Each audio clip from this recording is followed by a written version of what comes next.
E se a história, como a conhecemos, for apenas a cinza que cobre um incêndio muito maior? E se os livros que lemos e as verdades que aceitamos forem apenas o epitáfio polido de uma guerra secreta, travada não por coroas ou por Deus, mas pelo direito de esconder uma verdade tão monstruosa que a própria sanidade da nossa espécie depende de sua ignorância? Esta pergunta não é uma hipótese. É o prólogo de um livro que nunca foi escrito, um livro encadernado em medo e selado com o sangue de milhares. Este é o testemunho dos arquivos da Santa Inquisição, e tudo começa no fogo. No ano de 1244, no sul da França, a fortaleza de Montségur arde. Oficialmente, é o fim da Cruzada Albigense, a vitória da ortodoxia católica sobre a heresia cátara. Soldados e monges celebram o triunfo da fé. Mas, nas sombras, longe dos hinos de glória, um grupo diferente de homens trabalha. Eles não são soldados, são os primeiros inquisidores e não buscam hereges. Buscam algo que os hereges guardavam. Nos dias que antecederam a queda da fortaleza, os interrogatórios se intensificaram. Mas os protocolos que sobreviveram, os oficiais, contam apenas metade da história. Os verdadeiros registros, os que dariam origem ao arquivo, foram escritos com uma tinta diferente, uma mistura de medo e assombro.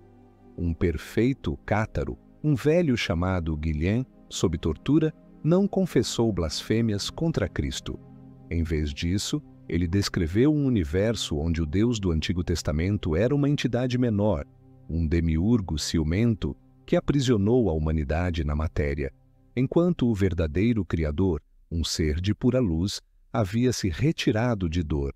O inquisidor, esperando a negação da Santíssima Trindade, ouviu uma cosmologia que faria os filósofos de Atenas parecerem crianças.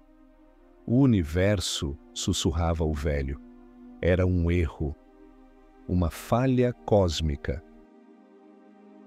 O inquisidor buscava a heresia na alma, mas encontrou um universo nos delírios de um louco e pela primeira vez não temeu a Deus, mas à verdade. Em outra cela, uma mulher, Esclarmonde, desenhou com um pedaço de carvão no chão de pedra.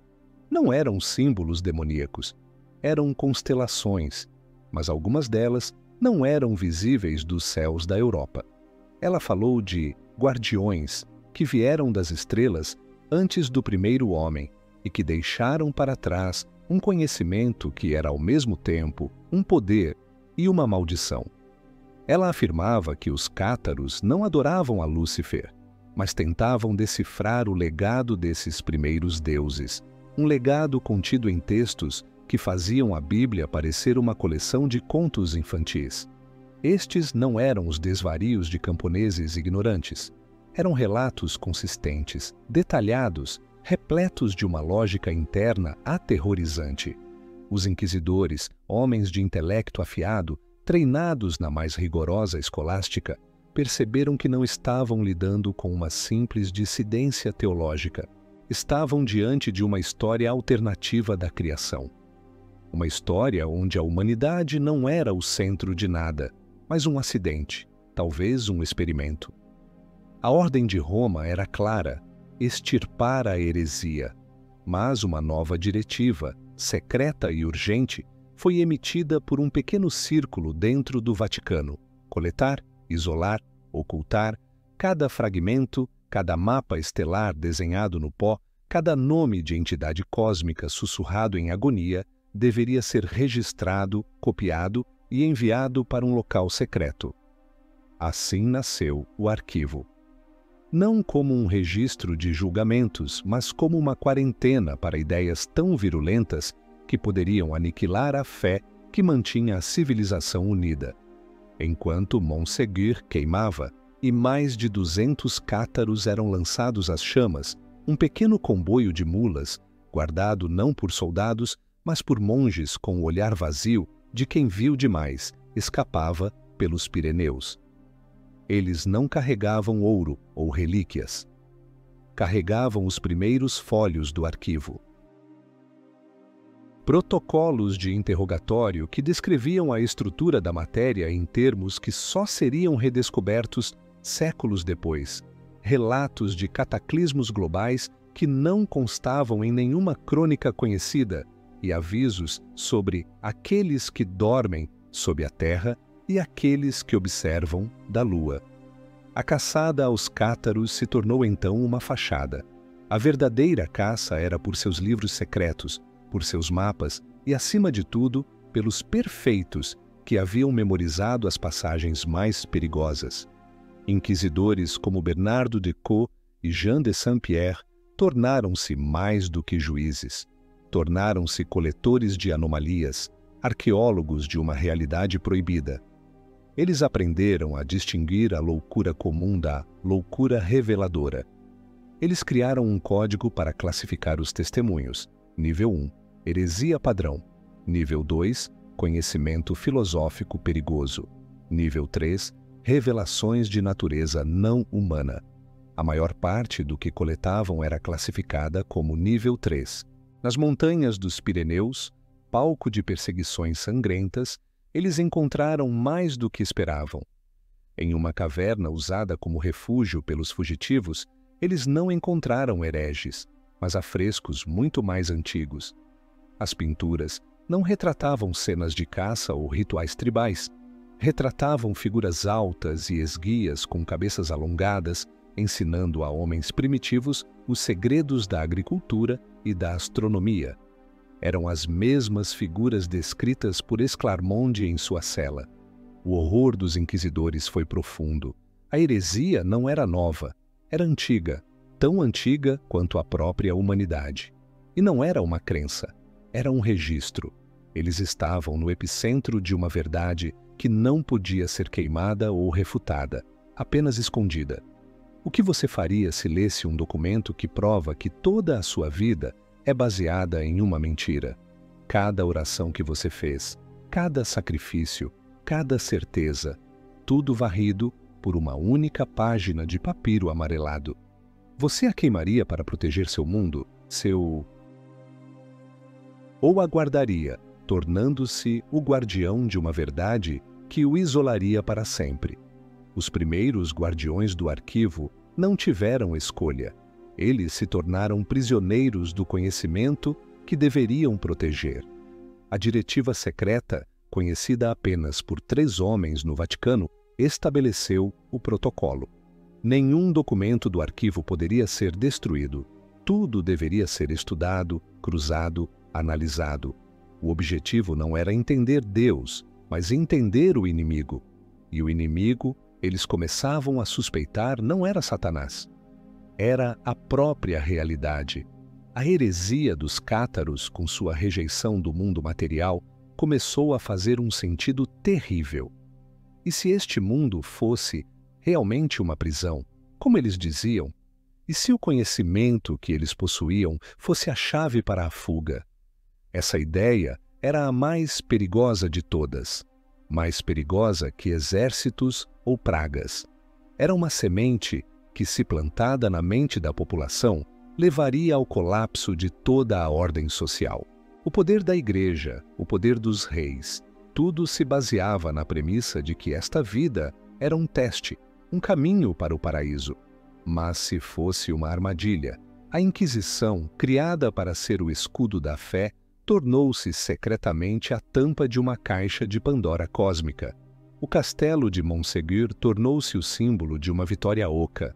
Eles haviam vencido a batalha, mas a guerra pela alma da realidade estava apenas começando. As cinzas dos cátaros esfriaram, mas das brasas de seus conhecimentos proibidos. O arquivo começou sua longa e sombria jornada pela história, um fantasma faminto de papel e tinta, um câncer crescendo no coração da fé. A escolha do primeiro guardião foi terrível. O que você faria se tivesse que registrar apenas uma verdade para a posteridade, a de que o universo é um erro divino, ou a de que a humanidade é um experimento alienígena?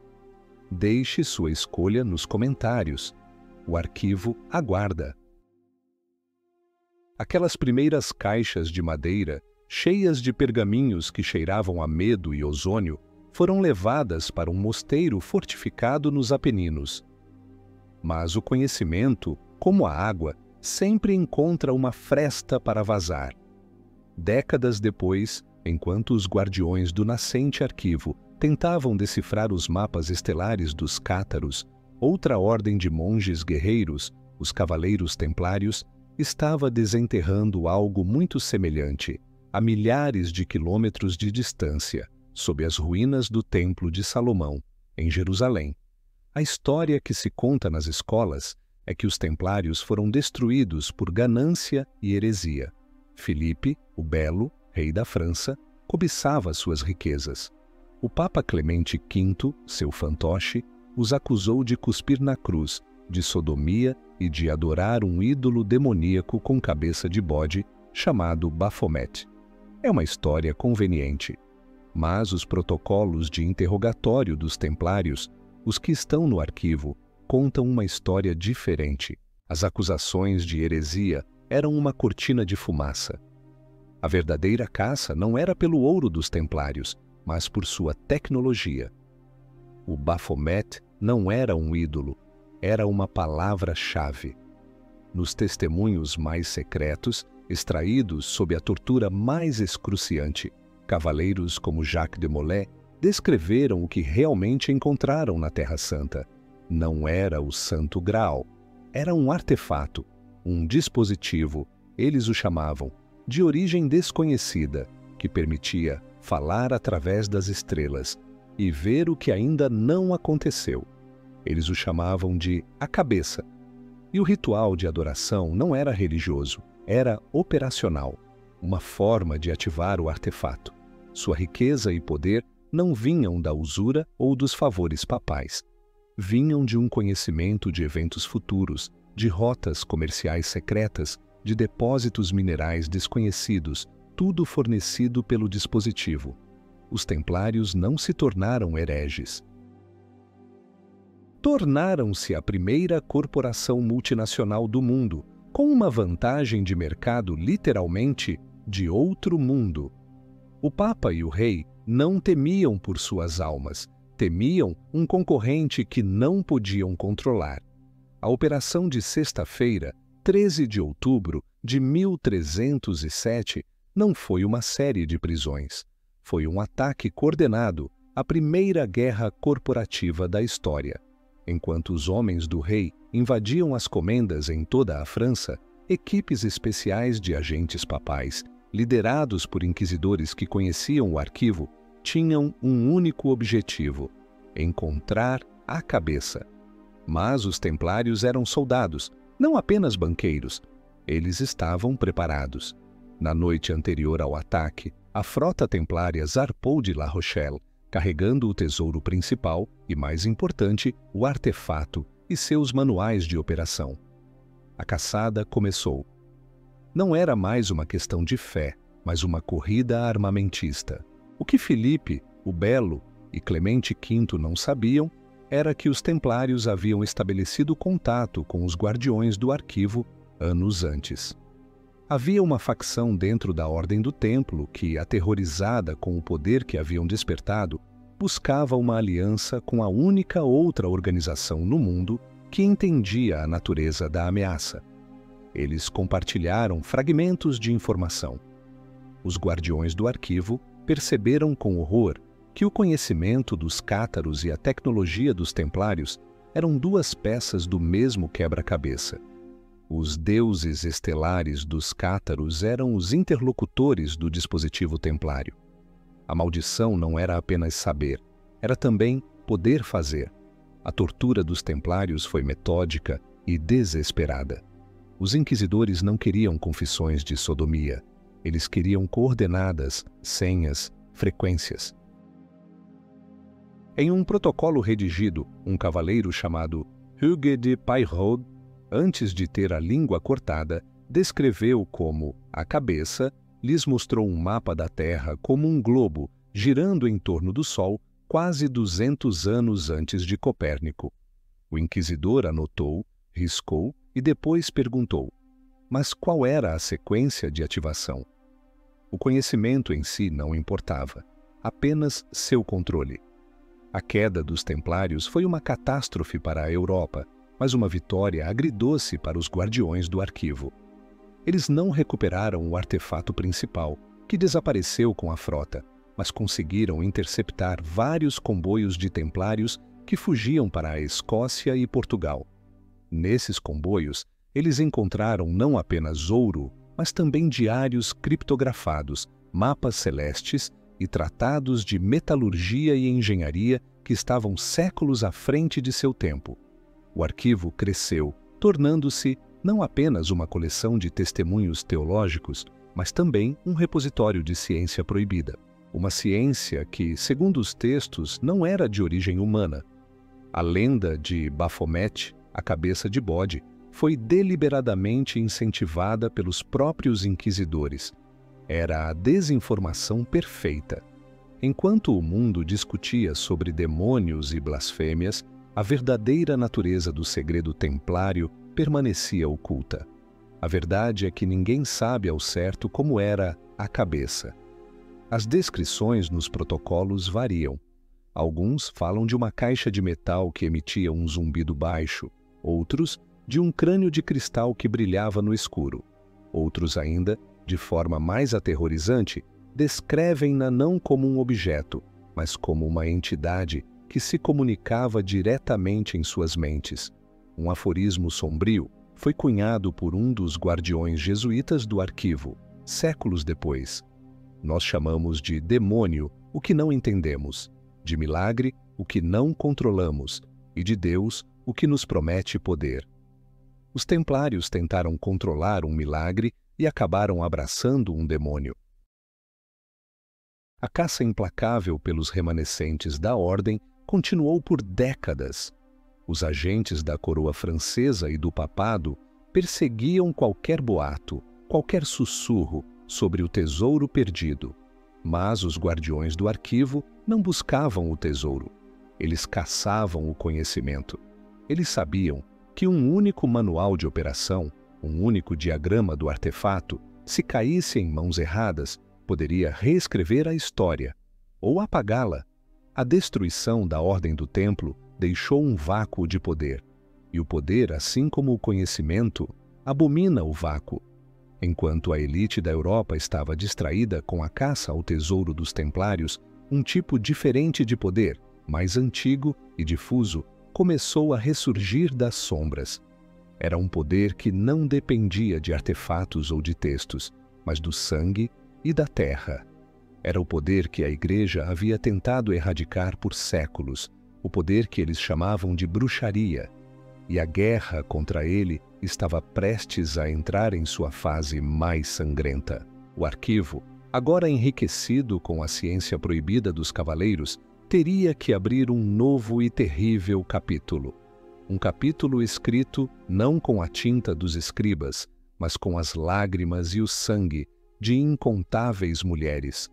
A fogueira de Jacques de Molay em Paris não foi um fim, mas um catalisador. O fogo usado para purificar a heresia apenas espalhou suas brasas, preparando o terreno para um incêndio ainda maior. Um incêndio que consumiria a Europa por 300 anos. E assim, a caça às bruxas começou. A história oficial a retrata como uma era de histeria em massa, superstição e ignorância. Camponeses acusando vizinhos por uma colheita ruim, mulheres sendo perseguidas por curar com ervas ou por serem independentes demais. Tudo isso é verdade, mas é a superfície. O arquivo revela uma camada mais profunda e sinistra. A grande caça às bruxas não foi apenas histeria. Foi uma campanha militar, uma operação de limpeza direcionada, orquestrada por homens que sabiam exatamente o que estavam procurando. O infame Tratado de 1486, o Maleus Maleficarum, o Martelo das Bruxas, não era apenas um guia teológico para identificar hereges. Era um manual de contra-inteligência, um guia de campo para caçar e neutralizar agentes de um poder rival. Os inquisidores que lideraram a caça, Homens como Heinrich Kramer e Jacob Sprenger não eram apenas fanáticos, eram especialistas. Eles sabiam que, por baixo da camada de superstição popular, existiam linhagens, famílias e covens que realmente possuíam habilidades. Habilidades que não se encaixavam nem na teologia cristã, nem na ciência nascente. Eram fragmentos de um sistema muito mais antigo. Um legado do mundo pré-cristão que se recusava a morrer. O arquivo contém protocolos de interrogatório que fariam o cabelo de um físico moderno se arrepiar. Uma mulher em Württemberg, sob tortura, descreveu como desdobrar o espaço para viajar de um lugar a outro instantaneamente. Suas palavras, embora envoltas em linguagem mística, descreviam princípios assustadoramente semelhantes à teoria dos buracos de minhoca. Um homem nos Pirineus confessou ser capaz de cantar para as pedras, fazendo-as levitar. Ele foi queimado como servo do diabo, mas seu canto foi transcrito foneticamente e arquivado. Os inquisidores não estavam caçando adoradores de Satanás. Estavam caçando concorrentes. Eles sabiam que o poder era um jogo de soma zero. Qualquer poder que não viesse de Deus, ou mais precisamente, da estrutura de poder da Igreja, era uma ameaça existencial. Você conseguiria queimar um conhecimento capaz de destruir o mundo, mas que lhe daria poder ilimitado? Pense nisso. Não como uma questão filosófica, mas como uma escolha prática. O poder de curar qualquer doença, de prever o futuro, de controlar a mente dos outros. Mas o uso desse poder corromperia a própria estrutura da realidade, levando a um caos inimaginável. Os inquisidores enfrentavam essa escolha todos os dias, e eles sempre escolhiam queimar, não por virtude, mas por medo. Medo de que alguém mais pudesse empunhar esse poder antes deles. A guerra contra a bruxaria foi uma guerra de extermínio. O objetivo não era converter, mas eliminar as linhagens de sangue. Os interrogatórios eram projetados para extrair não apenas confissões, mas também genealogias. Quem foi sua mãe? E a mãe de sua mãe? Eles estavam mapeando as famílias que transmitiam o dom de geração em geração. As execuções em massa não eram apenas um espetáculo de terror para a população. Eram uma forma de quebrar as correntes genéticas, um genocídio mágico. O diabo era um álibi conveniente. A verdadeira batalha era entre dois tipos de poder: o poder centralizado, hierárquico e masculino da Igreja e o poder descentralizado, caótico e predominantemente feminino da velha religião. O inquisidor, o homem de livros e lógica, contra a bruxa, a mulher da terra e da intuição. O arquivo mostra que, às vezes, a intuição vencia. Há relatos de inquisidores enlouquecendo após longas sessões de interrogatório. Relatos de salas de tortura onde os objetos começavam a flutuar. De acusadas que prediziam a data e a hora exatas da morte de seus algozes e estavam certas. Cada um desses incidentes era meticulosamente registrado e classificado como interferência anômala. Um dos guardiões do arquivo, um cardeal cínico do século XVII, escreveu uma nota à margem de um desses relatos. O problema de lutar contra o diabo é que, ocasionalmente, ele revida, e ele não joga segundo as nossas regras. Esta frase se tornou um lema não oficial para os agentes do arquivo. Eles entenderam que estavam em uma guerra assimétrica. Eles tinham exércitos, leis e a bênção de Deus. O inimigo tinha apenas o conhecimento de como dobrar as regras da realidade. E isso, em muitas ocasiões, era mais do que suficiente. A aldeia de Triora, na Itália, no final do século XVI, tornou-se um laboratório para a Inquisição. Dezenas de mulheres foram acusadas. Mas o inquisidor local percebeu algo estranho. As confissões, embora extraídas sob tortura, eram notavelmente semelhantes. Elas falavam de rituais em locais específicos, em noites com alinhamentos astrais precisos. Não parecia histeria, parecia ciência, uma ciência que eles não entendiam. Ele fingiu encerrar o julgamento, mas continuou a observar. Ele viu as mulheres se reunindo e realizando seus rituais.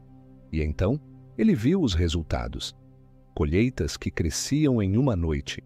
Doenças que desapareciam com um toque. Ele não relatou isso a Roma.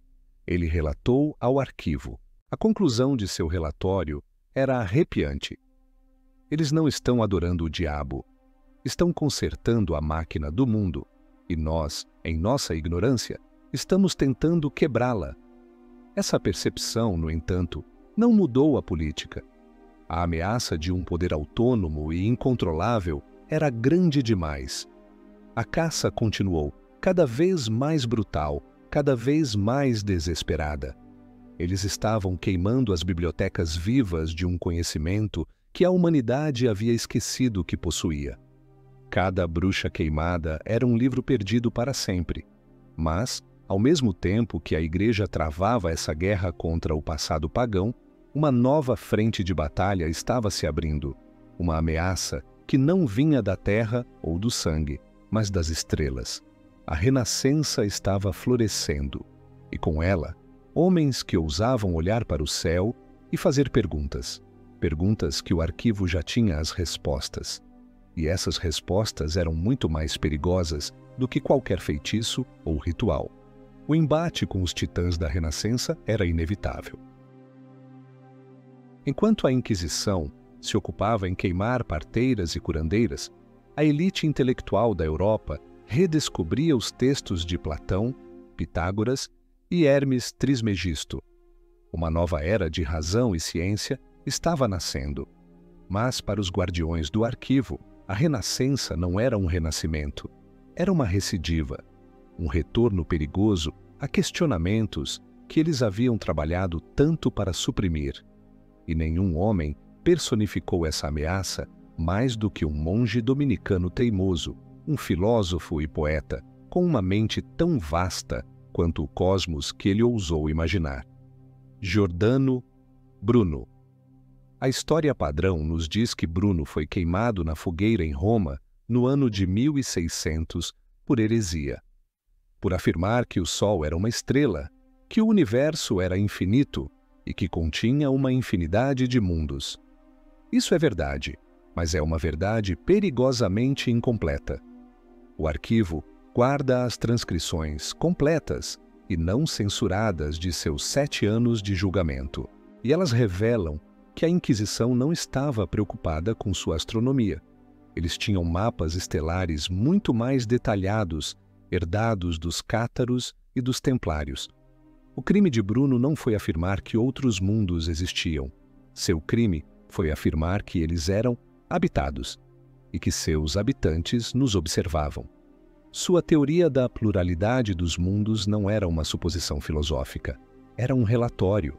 Em Veneza, antes de sua prisão, Bruno confidenciou a um círculo de aristocratas que, durante suas viagens pelo Egito, ele havia encontrado um texto secreto que descrevia como estabelecer contato com as inteligências estelares.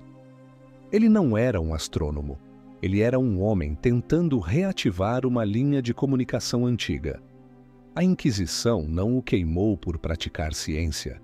Eles o queimaram por tentar iniciar o primeiro contato. O julgamento de Giordano Bruno foi um dos maiores teatros da história. Enquanto publicamente os teólogos debatiam sobre a transubstanciação e a virgindade de Maria, nas sessões secretas, o cardeal Roberto Bellarmino, o mesmo que mais tarde julgaria Galileu, interrogava Bruno sobre assuntos muito diferentes. Onde está o texto? Quais são as chaves de decodificação? Como se distinguem as inteligências benévolas das malévolas? Bruno, em sua arrogância e idealismo, acreditava que estava em um debate intelectual. Ele não percebeu que estava em um interrogatório de contra-inteligência. Ele citava Hermes Trismegisto, mas Bellarmino ouvia ecos dos testemunhos dos cátaros. Ele falava de mônadas e almas cósmicas, e os escribas do arquivo anotavam comparações com as entidades descritas pelos templários. Para a Igreja, o universo de Copérnico era um problema de ego. O de Bruno era um problema de segurança nacional. Ou, mais precisamente, de segurança de espécie. O arquivo continha múltiplos avisos, extraídos de diferentes culturas e épocas, sobre os perigos do contato não solicitado. Um provérbio sumério, encontrado em uma tábua confiscada de um estudioso em Bolonha, dizia: "Não se deve chamar da escuridão o que não se pode mandar de volta." Bruno não estava apenas chamando, estava gritando aos 4 ventos cósmicos.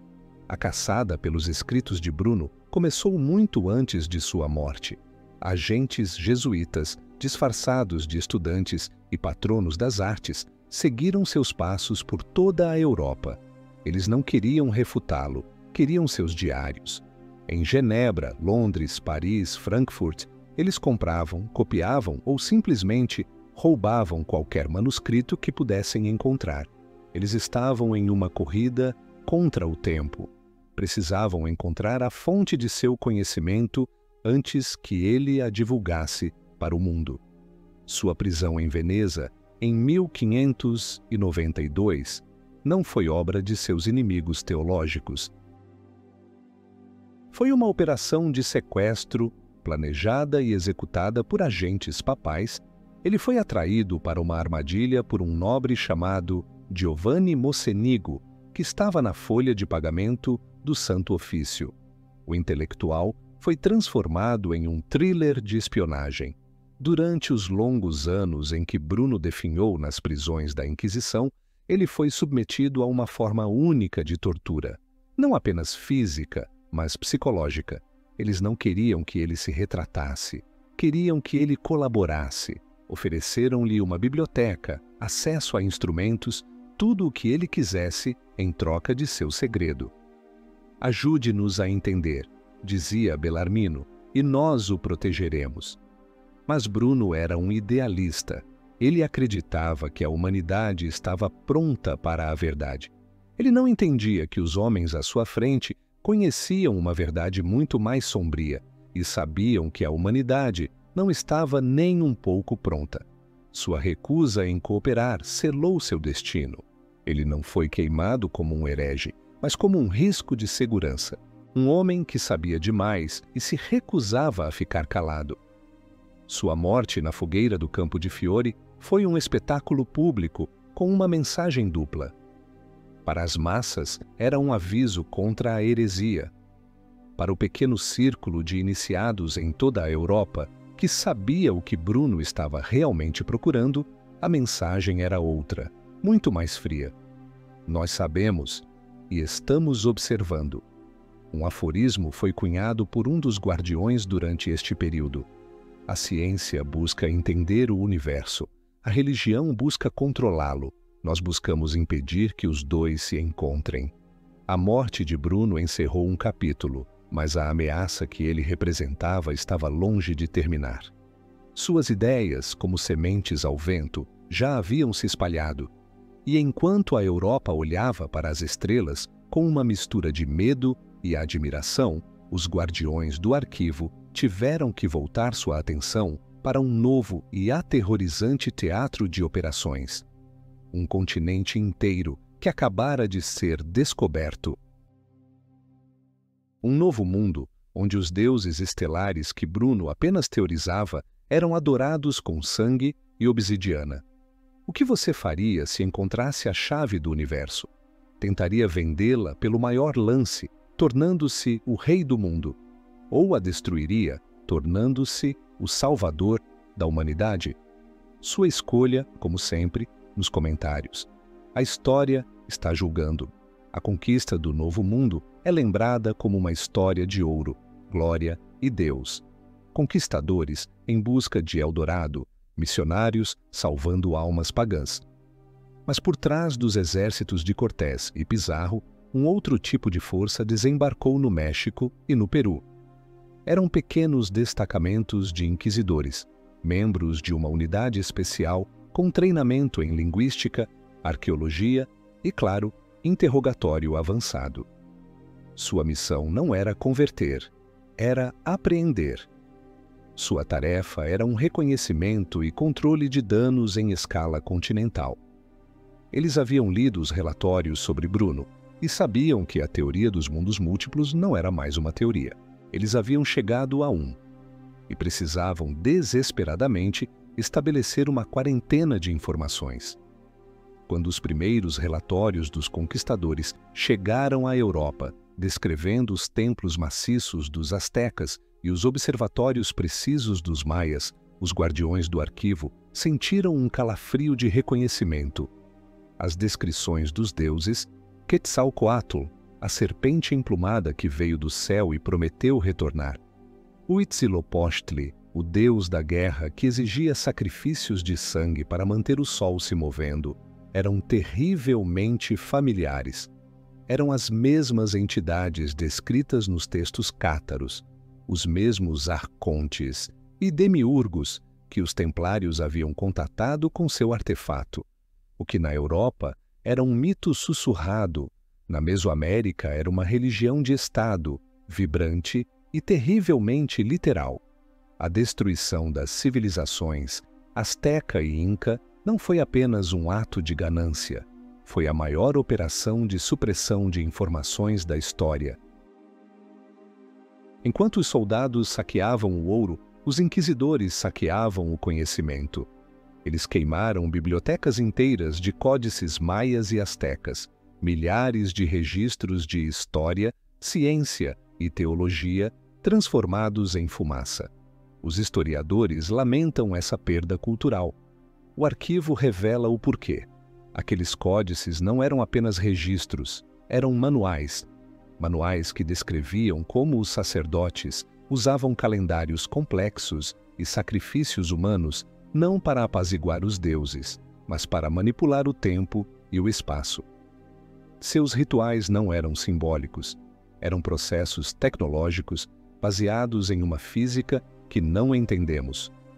O arquivo contém as poucas páginas que foram salvas.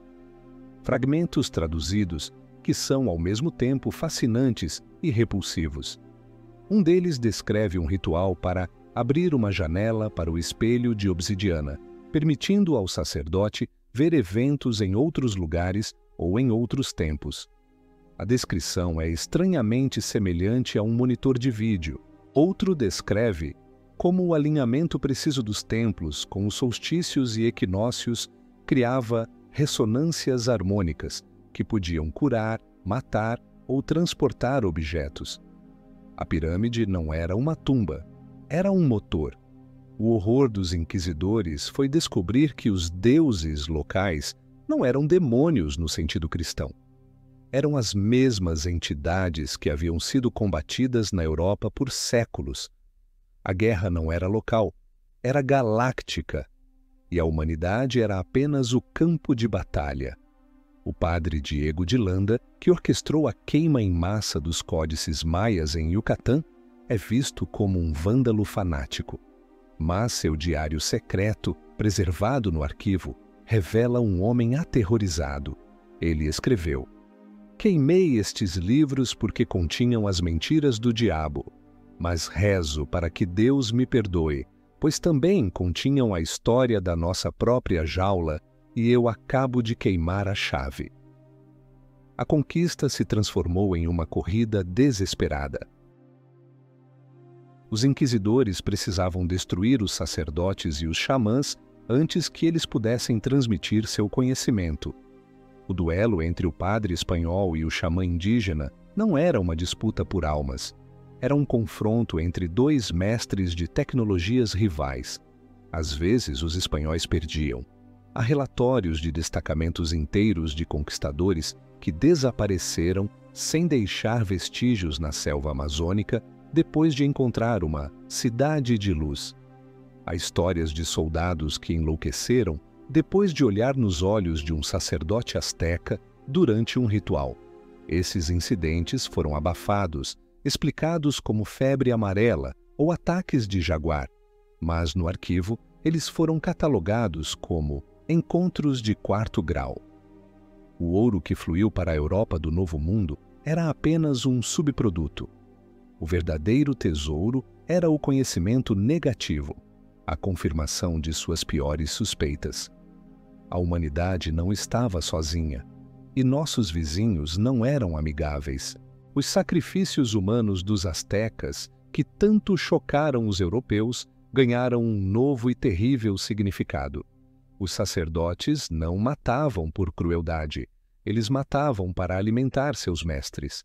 A energia vital liberada no sacrifício era, segundo os textos sobreviventes, uma forma de pagamento ou tributo. O Império Azteca não era um reino, era uma fazenda de energia. Essa revelação foi tão devastadora, tão contrária à doutrina da alma humana sagrada, que foi classificada no nível mais alto de sigilo do arquivo. Apenas o Papa e o chefe dos guardiões tinham acesso a ela. Qualquer outra pessoa que tropeçasse nela, mesmo dentro da própria Inquisição, era silenciosamente aposentada. A conquista do Novo Mundo encheu o arquivo com sangue e terror. Os testemunhos não eram mais de filósofos ou cavaleiros, mas de sacerdotes com os olhos cheios de um conhecimento cósmico e as mãos manchadas com o sangue de milhares. O fardo de ser um guardião tornou-se quase insuportável. E eles agora sabiam não apenas que a fé era uma construção, mas que a própria humanidade era um recurso natural, a ser explorado por forças muito além de sua compreensão. O conhecimento acumulado, vindo da Europa, do Oriente Médio e agora das Américas, formava um mosaico terrível, e a imagem que ele mostrava era a de uma prisão cósmica. Diante dessa verdade, uma decisão drástica foi tomada. O conhecimento era perigoso demais para ser estudado por muitos. A política de coleta e análise foi revogada. A nova política era de contenção absoluta. O arquivo precisava de uma prisão, uma fortaleza impenetrável, não para proteger os documentos do mundo, mas para proteger o mundo dos documentos. A percepção de que o arquivo era menos uma biblioteca e mais um arsenal nuclear espiritual levou a uma mudança de paradigma. O conhecimento acumulado era uma arma de destruição em massa para a alma humana. Um único vazamento poderia desintegrar a civilização. No final do século XVI, sob o papado de Sisto V, um homem conhecido por sua determinação implacável, a decisão foi tomada. O arquivo seria movido para um repositório construído para esse fim específico, um lugar de onde nada poderia escapar. Nasceu a lenda da Biblioteca de Ferro. Não era uma metáfora. Construída nas fundações mais profundas do Vaticano, em um labirinto de túneis que antecediam o próprio cristianismo, a Biblioteca de Ferro era uma obra-prima de engenharia defensiva. Paredes de granito com mais de 3 metros de espessura, portas de aço forjadas pelos melhores armeiros de Milão e um único acesso, guardado por uma unidade de elite da Guarda Suíça, cujos membros eram selecionados não apenas por sua força, mas por sua simplicidade e falta de curiosidade. Eles não sabiam o que guardavam. Sua única ordem era matar qualquer um que tentasse entrar ou sair sem autorização. Mas a verdadeira defesa não era física, era burocrática e psicológica. O acesso era controlado por um sistema de 3 chaves, mantidas por 3 cardeais diferentes que não se conheciam. Para abrir a biblioteca, os 3 precisavam estar presentes e girar suas chaves simultaneamente. Uma vez lá dentro, o bibliotecário, sempre um jesuíta da mais alta patente, era essencialmente um prisioneiro vitalício. Ele podia entrar, mas nunca sair. Sua vida seria dedicada a catalogar, traduzir e, acima de tudo, conter os textos. O contato com o mundo exterior era feito apenas através de relatórios escritos, que eram deixados em uma antecâmara e recolhidos por guardas. O interior da Biblioteca de Ferro era um pesadelo claustrofóbico, prateleiras de ferro do chão ao teto, repletas de códices encadernados em couro e caixas de chumbo. A única iluminação vinha de lâmpadas a óleo cuidadosamente posicionadas, pois o fogo era o maior medo e, ao mesmo tempo, a última opção. Cada seção era codificada por cor, de acordo com o nível de perigo. Amarelo para ciência proibida, vermelho para rituais funcionais, preto para teologia de contato direto, os testemunhos daqueles que haviam falado com o outro lado. A seção preta era mantida atrás de uma segunda porta de aço e o acesso a ela era proibido até mesmo para o bibliotecário-chefe, a menos que autorizado diretamente pelo Papa. Os guardiões que serviam na biblioteca, os poucos jesuítas selecionados para o trabalho de tradução e análise, pagavam um preço terrível. A exposição constante a ideias que desfaziam a própria estrutura da realidade corroía suas mentes. Os diários desses homens, que se tornaram parte do próprio arquivo, são um testemunho arrepiante de sua descida à loucura. Eles começavam com notas acadêmicas e terminavam com rabiscos incoerentes, desenhos de entidades geométricas e súplicas desesperadas a um Deus em quem não podiam mais acreditar. A verdade não liberta, escreveu um deles antes de se enforcar com o próprio cinto. Ela simplesmente oferece uma cela maior. Uma guerra interna logo eclodiu dentro do alto escalão do Vaticano. Duas facções se formaram. A primeira, os Destruidores, liderada por membros da Ordem Dominicana, argumentava que o arquivo era uma abominação e deveria ser purificado pelo fogo. Eles acreditavam que o conhecimento era inerentemente maligno e que a única maneira de salvar a humanidade era através da ignorância abençoada. A segunda facção, os Curadores, liderada pelos jesuítas, insistia que o arquivo, por mais perigoso que fosse, era a única arma que eles tinham. Destruí-lo seria como um homem cego quebrando sua única bengala em uma sala cheia de predadores. Não se pode lutar contra um inimigo que não se compreende, argumentavam eles. A guerra entre as duas facções foi travada nos corredores sombrios do Palácio Apostólico, não com espadas, mas com sussurros, chantagens e veneno. Cardeais morriam subitamente de indigestão. Documentos comprometedores apareciam nas mesas erradas. Era um jogo de xadrez mortal e o prêmio era o destino do conhecimento humano. O conflito atingiu seu clímax em uma noite de inverno em 1656. Os destruidores, desesperados, tentaram o impensável.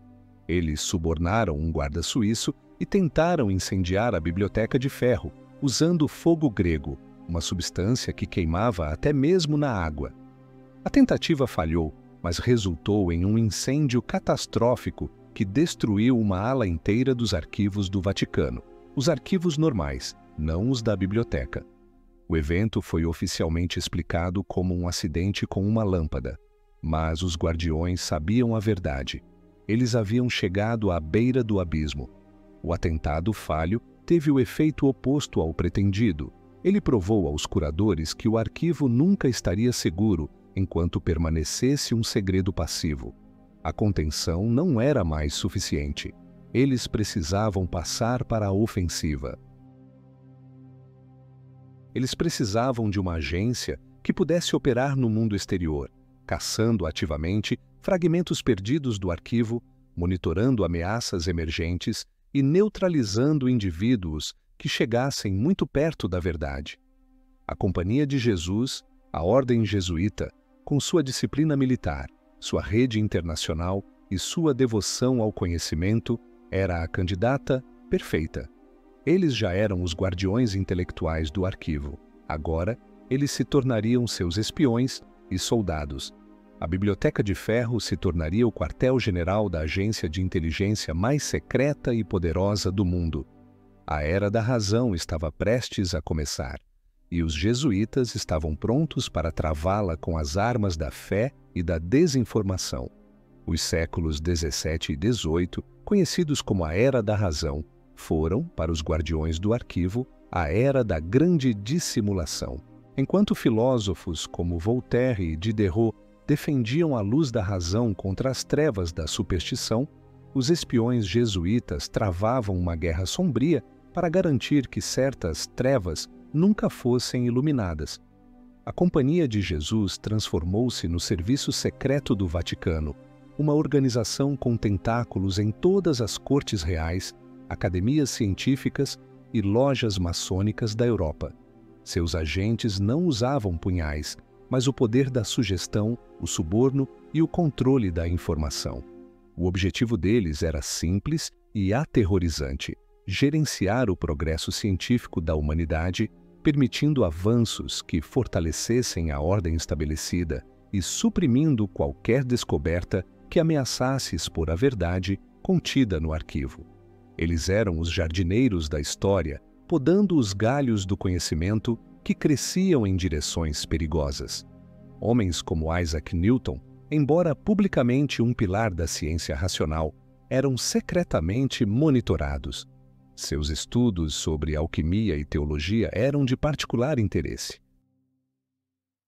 O arquivo continha textos alquímicos que funcionavam, e os jesuítas queriam garantir que Newton nunca encontrasse as chaves corretas para decifrá-los. Eles o inundaram com textos falsos, o direcionaram para becos sem saída teóricos e financiaram seus rivais para mantê-lo ocupado com disputas acadêmicas. Eles não queriam impedir a ciência, queriam pastoreá-la. A ascensão das sociedades secretas, como os Rosacruzes e a maçonaria, representou uma nova e séria ameaça. Esses grupos estavam ativamente buscando o mesmo tipo de conhecimento proibido que o arquivo continha. Eram caçadores de tesouros rivais. Os jesuítas, mestres da infiltração, juntaram-se a essas ordens em massa. Eles subiram na hierarquia, tornaram-se mestres de lojas e, de dentro, corromperam os ensinamentos. Eles introduziram rituais sem sentido, simbolismo falso e pistas enganosas, transformando o que poderiam ter sido expedições científicas em busca de conhecimento real em clubes de cavalheiros inofensivos, focados em alegorias morais. Figuras enigmáticas da época, como o Conde de Saint-Germain e Cagliostro, que alegavam possuir o segredo da imortalidade e da transmutação, tornaram-se alvos prioritários. O arquivo continha evidências de que a longevidade extrema era possível, embora a um custo terrível. Os jesuítas não sabiam se Saint-Germain era um charlatão ou o negócio real, e essa incerteza os aterrorizava. Eles o caçaram por toda a Europa. A vida do conde, uma série de fugas espetaculares e desaparecimentos misteriosos, não foi uma aventura romântica. Foi a vida de um homem fugindo da agência de inteligência mais implacável do planeta. Um agente jesuíta em Paris escreveu um relatório sobre Saint-Germain, que se tornou famoso nos círculos do arquivo. Ele é um fantasma ou um demônio. Ele fala 10 línguas sem sotaque, toca violino como um anjo e parece não ter envelhecido em 50 anos. Não podemos matá-lo, pois ele parece antecipar todos os nossos movimentos. A única opção é desacreditá-lo. Devemos transformá-lo de uma ameaça em uma piada. E foi o que fizeram. Eles espalharam boatos, contrataram impostores para cometer crimes em seu nome e publicaram panfletos satíricos, transformando o homem mais perigoso da Europa em uma curiosidade de salão. A guerra era travada nas bibliotecas e nos laboratórios.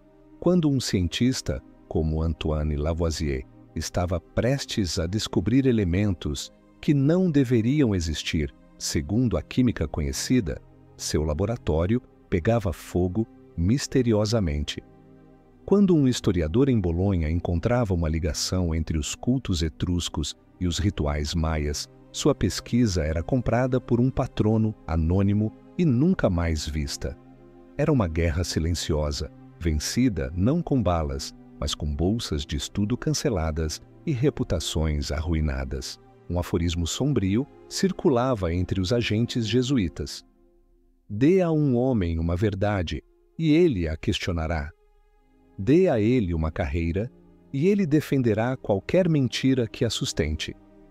A ironia era palpável. A igreja, que havia queimado Bruno por sua ciência, agora empregava os melhores cientistas para falsificar dados e suprimir descobertas. Eles não eram contra a verdade. Eram a favor de uma verdade gerenciada. Uma verdade que mantivesse a humanidade segura em seu berço, sem saber dos monstros que se escondiam do lado de fora. Você acredita que a humanidade tem o direito de saber toda a verdade, não importa o quão destrutiva ela seja? Ou certas mentiras são necessárias para manter a civilização funcionando? A escolha é entre a pílula vermelha da realidade caótica e a pílula azul da ignorância ordenada. Deixe sua escolha nos comentários, mas esteja ciente, os moderadores estão observando. O iluminismo foi o auge do poder dos curadores.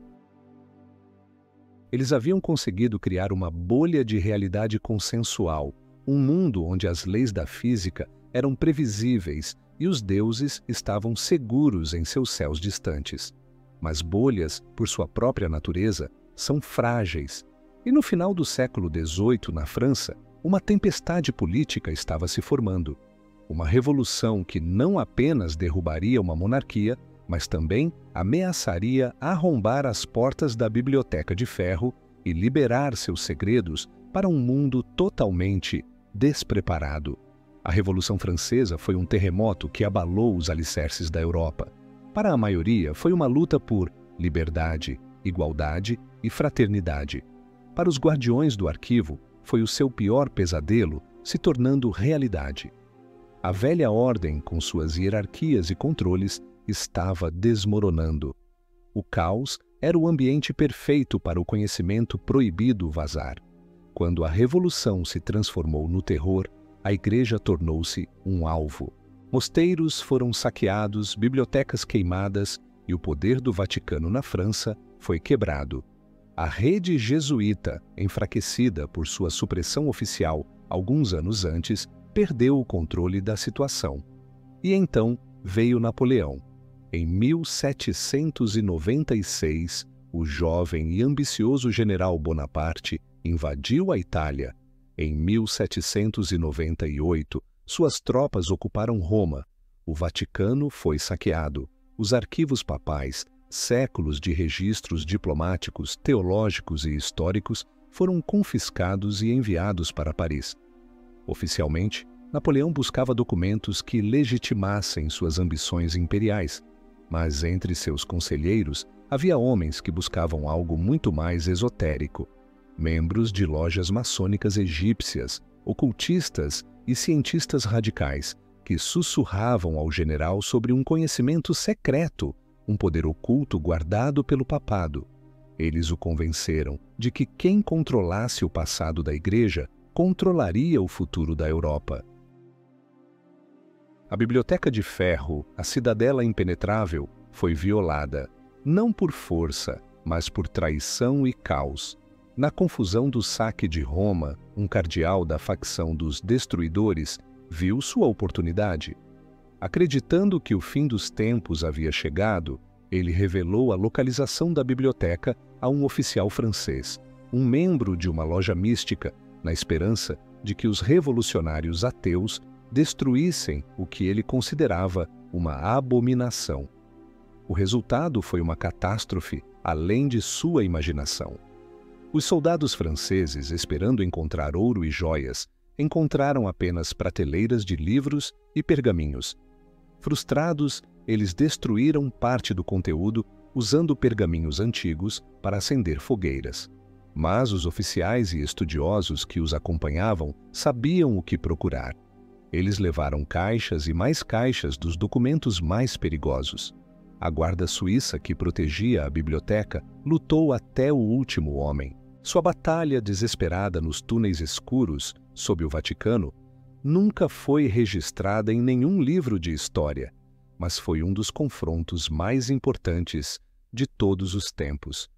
Um punhado de homens com alabardas contra granadeiros franceses, lutando não por um papa, mas pela sanidade do mundo. Eles perderam, pela primeira vez em séculos, Fragmentos do arquivo estavam livres. Documentos da seção amarela, detalhando tecnologias ópticas e acústicas avançadas, caíram nas mãos de engenheiros militares. Textos da seção vermelha, descrevendo técnicas de manipulação psicológica em massa, foram para os ideólogos da Revolução. E alguns dos piores textos da seção preta, com mapas estelares e descrições de portais, foram levados por ocultistas que sonhavam em refazer o mundo.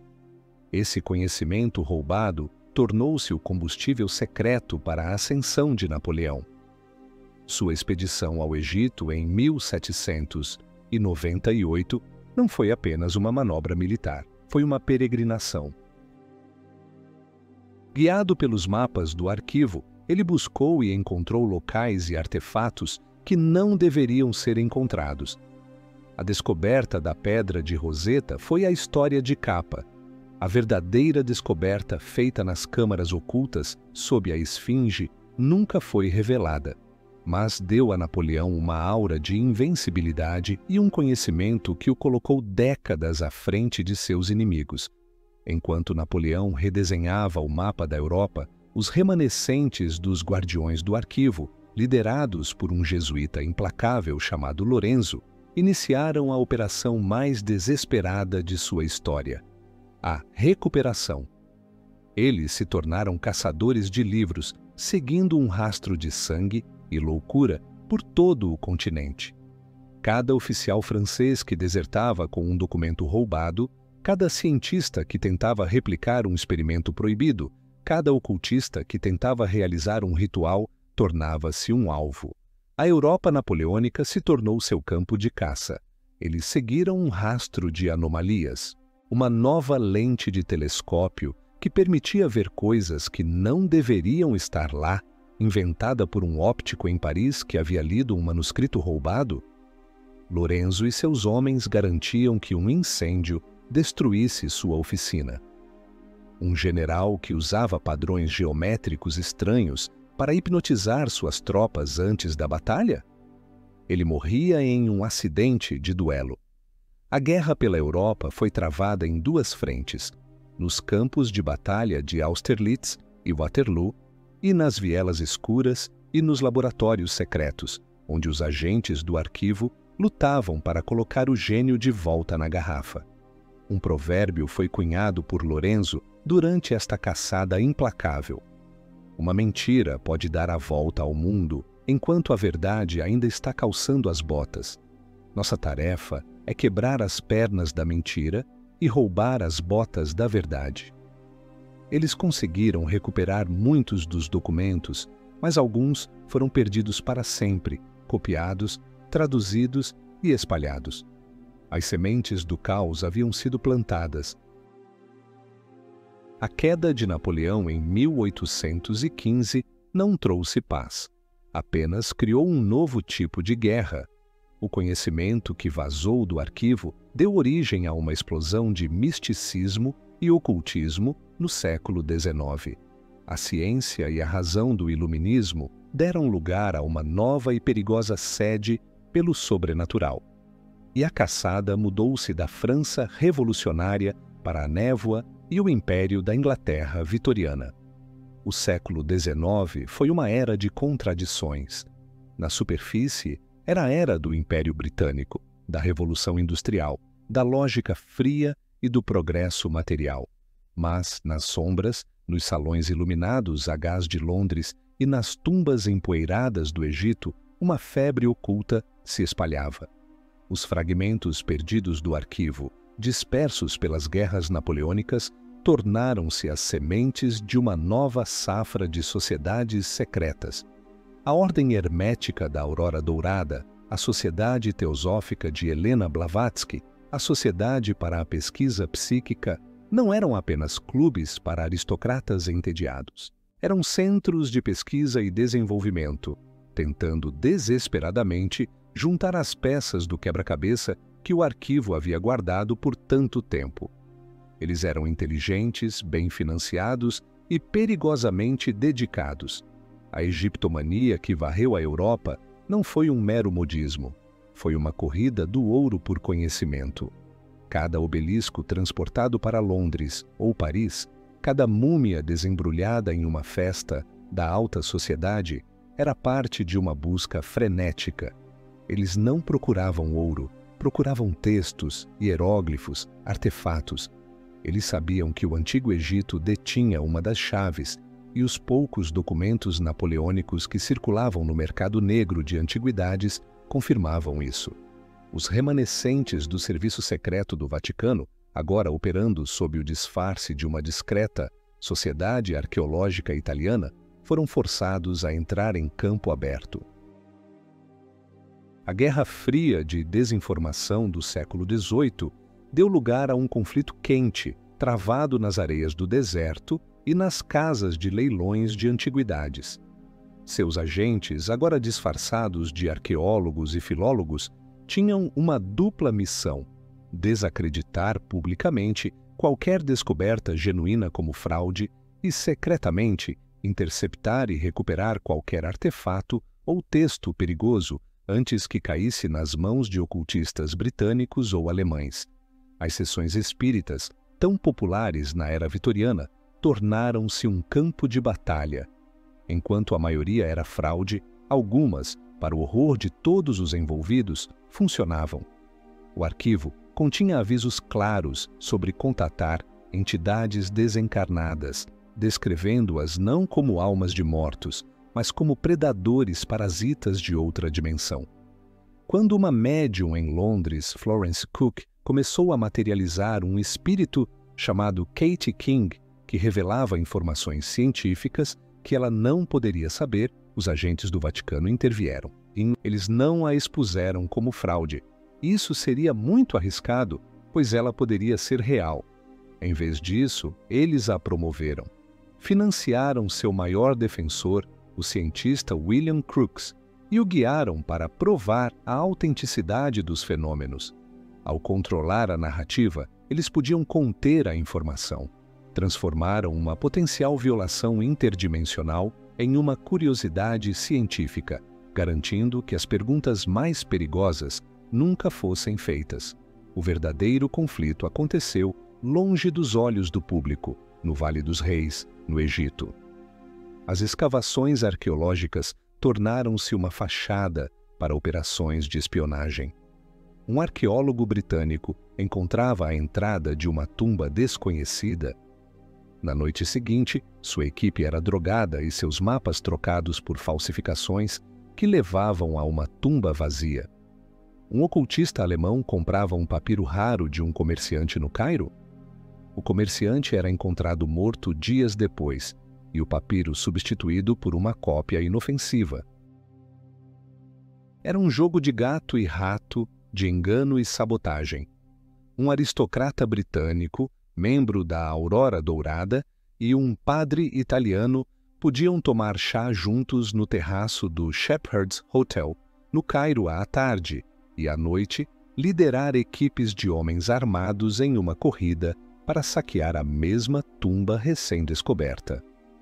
O aforismo que guiava os agentes nesta era era: a melhor maneira de esconder uma agulha não é em um palheiro, mas em um palheiro cheio de outras agulhas. Eles inundaram o mercado com textos falsos, criaram sociedades secretas rivais para semear a discórdia e promoveram charlatães para desacreditar o campo inteiro. Eles ajudaram a criar o mito do orientalismo misterioso, encorajando a ideia de que o conhecimento do leste era puramente espiritual e metafórico, desviando a atenção de sua base tecnológica e científica. A descoberta da tumba de Tutankhamon por Howard Carter em 1922 foi o clímax dessa guerra oculta. A maldição do faraó, que supostamente matou vários membros da expedição, não era uma maldição antiga.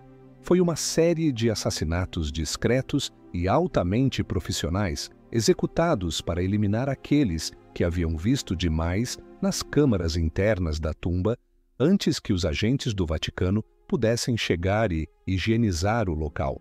Eles não levaram o ouro, levaram os papiros que estavam dentro dos sarcófagos, os textos que descreviam a tumba não como um local de descanso, mas como uma máquina de ressurreição. A era vitoriana e eduardiana foi uma época de imenso progresso, mas também de uma imensa oportunidade perdida. A humanidade, na pessoa de seus ocultistas e místicos, chegou mais perto do que nunca de redescobrir o conhecimento perdido. Mas a cada passo, os guardiões estavam lá para guiá-los para um beco sem saída, para transformar uma descoberta revolucionária em uma nota de rodapé esquecida. No entanto, um novo tipo de jogador estava prestes a entrar no campo. Um jogador muito mais perigoso do que aristocratas em busca de iluminação. As nações-estado, com seus crescentes serviços de inteligência e suas ambições industriais, estavam começando a perceber que o ocultismo e a arqueologia não eram apenas hobbies, mas chaves para um novo tipo de poder. A corrida pelo absoluto estava prestes a começar e levaria o mundo ao fogo de 2 guerras mundiais. O início do século XX marcou o fim do jogo de cavalheiros. A corrida pelo conhecimento proibido deixou de ser um conflito entre sociedades secretas e tornou-se uma prioridade de segurança nacional para os grandes impérios.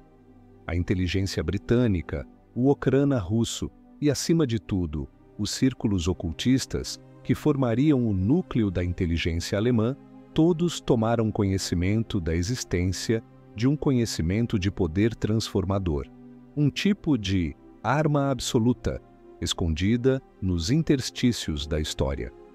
Eles não o chamavam de arquivo, eles o chamavam de vril, a lança do destino, a herança ariana, nomes diferentes para a mesma e terrível verdade.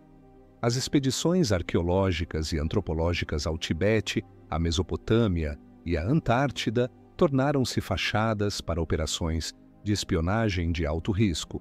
A sociedade Thule, na Alemanha, que mais tarde daria origem ao Partido Nazista, não era apenas um grupo de estudo místico, era uma agência de aquisição de tecnologia. Eles acreditavam que, ao reunir os fragmentos do conhecimento antigo, poderiam construir uma super-arma que lhes daria o domínio do mundo. Os agentes do Vaticano, os guardiões do arquivo, viram-se superados. Eles eram mestres do engano e da infiltração, mas não podiam competir com os recursos de nações inteiras. Sua guerra sombria e silenciosa tornou-se um confronto aberto e brutal. Agentes do Vaticano, da Grã-Bretanha e da Alemanha começaram a se caçar e a se matar nas cidades perdidas da Ásia Central e nos desertos do Oriente Médio. Um arqueólogo alemão encontrava uma tábua suméria com um diagrama de circuito. Ele sofria um acidente de alpinismo no dia seguinte e a tábua desaparecia. Um oficial de inteligência britânico decifrava um código em um manuscrito medieval. Ele era encontrado envenenado em seu clube em Londres. A Primeira Guerra Mundial, vista pelos historiadores como o resultado de um complexo emaranhado de alianças, nacionalismo e imperialismo, teve um catalisador secreto. Foi a primeira guerra travada com armas inspiradas, ainda que de forma grosseira e imperfeita, pelo conhecimento do arquivo. Os alemães, acreditando ter decifrado textos sobre acústica e frequências de ressonância, desenvolveram a artilharia de longo alcance que poderia bombardear Paris a mais de 100 quilômetros de distância. Os britânicos, baseando-se em textos sobre manipulação psicológica, criaram a máquina de propaganda mais eficaz da história. Ambos os lados experimentaram gases venenosos, tentando replicar as névoas da loucura, descritas em textos de guerra hititas. O resultado não foi o poder divino que esperavam, mas uma carnificina industrial sem precedentes. A guerra foi a tentativa desastrosa da humanidade de colocar em prática um conhecimento que não compreendia. Foi como dar um livro de receitas de alta gastronomia a um canibal. A carnificina da Grande Guerra foi um choque de sobriedade para todas as partes envolvidas na Guerra Sombria. Os agentes sobreviventes dos serviços secretos britânico, alemão e do Vaticano, homens que se caçaram implacavelmente por anos, perceberam uma verdade aterrorizante. A humanidade era simplesmente imatura demais para lidar com esse conhecimento. A busca pelo poder absoluto só levaria à aniquilação absoluta. Após a guerra, em uma reunião secreta em uma vila neutra na Suíça, os inimigos mortais fizeram um pacto. Uma nova organização secreta foi formada, composta por agentes de todas as nações. Seu nome nunca foi escrito. Sua missão era o oposto de tudo o que haviam feito antes. Não era adquirir o conhecimento. Era enterrá-lo para sempre. Eles se tornaram os exterminadores. Sua tarefa era caçar e destruir todos os vestígios do arquivo que haviam escapado. Todos os livros, todos os artefatos e todas as pessoas que sabiam demais. Eles usaram o caos do período entre guerras e da Segunda Guerra Mundial como cobertura para sua grande purga. A queima de livros pelos nazistas? Uma oportunidade para destruir textos perigosos junto com a literatura degenerada. O bombardeio de bibliotecas? Uma chance de apagar registros incômodos. Eles se tornaram os bibliotecários do esquecimento, os assassinos da memória. Eles caçaram os membros da sociedade Thule, garantindo que seu conhecimento morresse com eles nos escombros de Berlim. Eles se infiltraram no Projeto Manhattan, não para roubar segredos atômicos, mas para garantir que a física nuclear não desviasse para áreas ainda mais perigosas, sugeridas em alguns textos sumérios. Eles criaram o mito dos discos voadores e dos homens de preto para desacreditar qualquer testemunho genuíno de fenômenos anômalos. Eles transformaram a verdade em ficção científica, a forma mais eficaz de neutralização. O arquivo original, ou o que restou dele, na Biblioteca de Ferro, foi selado para sempre. A última entrada no diário do último bibliotecário, datada de 1963, contém apenas uma frase, uma citação modificada de dois textos que ele deveria guardar. O universo é uma sinfonia. A humanidade é uma nota gritada fora do tom. O silêncio é a única cura. Eles quase conseguiram. Eles apagaram os rastros, mataram as testemunhas e reescreveram a história, transformando uma guerra cósmica em uma série de mal-entendidos humanos. Eles nos deram um mundo seguro, previsível e chato. Um mundo sem magia, sem monstros, sem deuses. Um mundo onde a história é apenas uma sucessão de reis e batalhas, e as estrelas são apenas bolas de gás queimando a milhões de anos-luz de distância. Eles escolheram a ignorância abençoada para nós. Eles nos colocaram de volta no berço e nos disseram para dormir. Mas o conhecimento não pode ser verdadeiramente destruído. Ele apenas dorme. E agora, na era da informação, na era da internet, os fragmentos estão começando a ressurgir. As velhas perguntas estão sendo feitas novamente. E em algum lugar, nas sombras, os descendentes dos exterminadores estão observando, se perguntando por quanto tempo o silêncio pode ser mantido. A decisão deles de apagar o caminho para a verdade foi um ato de proteção ou o maior crime da história. Imagine que você tem o poder final. Você pode apertar um botão e apagar para sempre a memória global deste conhecimento perigoso, garantindo a paz através da ignorância. Ou pode apertar outro, liberando tudo, dando à humanidade a chance de evoluir ou se destruir com a verdade. Qual botão você pressiona? Escreva sua escolha final nos comentários. O futuro pode estar lendo.